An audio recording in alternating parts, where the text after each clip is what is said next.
What if I told you there was a job where people paid you well because they expected you to die? Imagine you're only 26 years old. You have no formal medical education, no cure to offer, and no idea how the disease actually spreads. Yet one day a contract is placed in front of you. If you sign it, you'll become the official doctor for the most dangerous district in the city.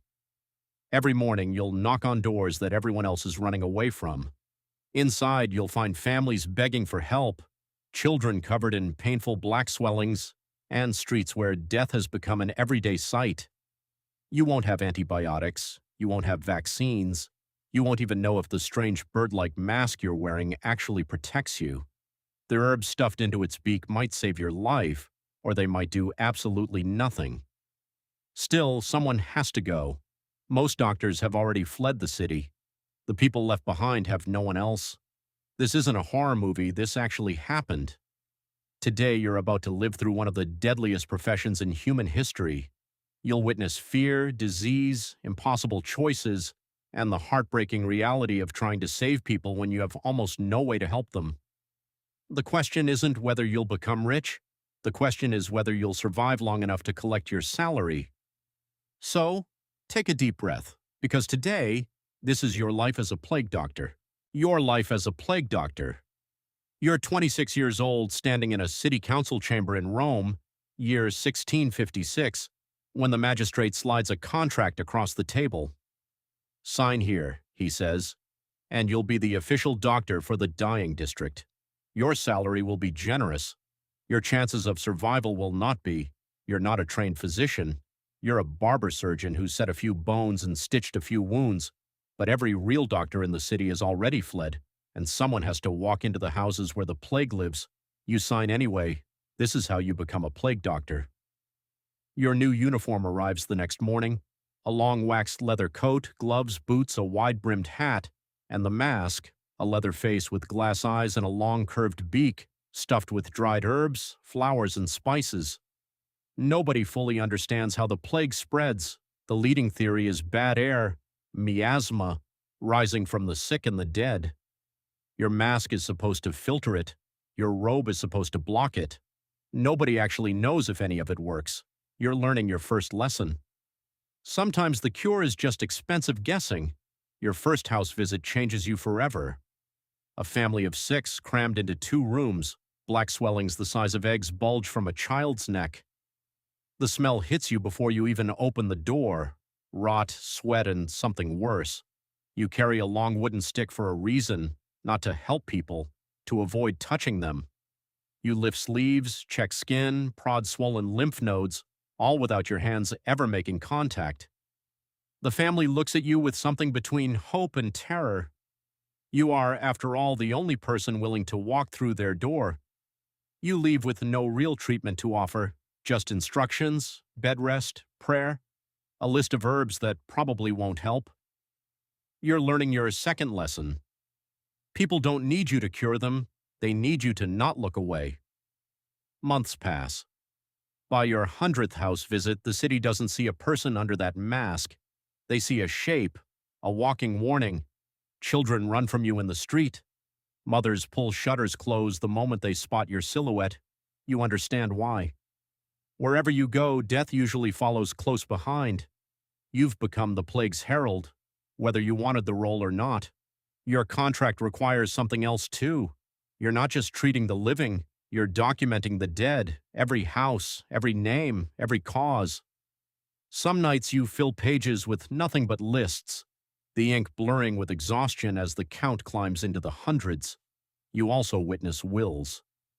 Dying men and women, desperate to pass on what little they have, call you to their bedside not as a doctor, but as a legal witness to their final wishes.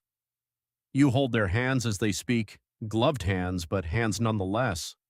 You're learning your third lesson. Sometimes your most important job has nothing to do with medicine. At 27, the plague reaches your own street. Your landlord's daughter, a girl you've spoken with dozens of times, collapses outside her door. You're there within the hour, mask on, stick in hand, treating her exactly like every other patient. Her father begs you for a miracle. You have none to give. You offer bloodletting, the standard treatment of your time, Opening a vein to drain what physicians believe is poisoned blood. It does nothing useful.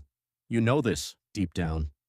You do it anyway because doing nothing feels unbearable, and the people watching need to see you try. She dies 3 days later. You add her name to your list. You're learning your fourth lesson. Trying and succeeding are not the same thing. Most days, all you can offer is trying. At 28, the toll on your own body becomes impossible to ignore. Your hands shake from exhaustion. You haven't slept more than a few hours at a stretch in weeks. The herbs in your mask have stopped masking anything. The smell of death clings to you even when the mask comes off.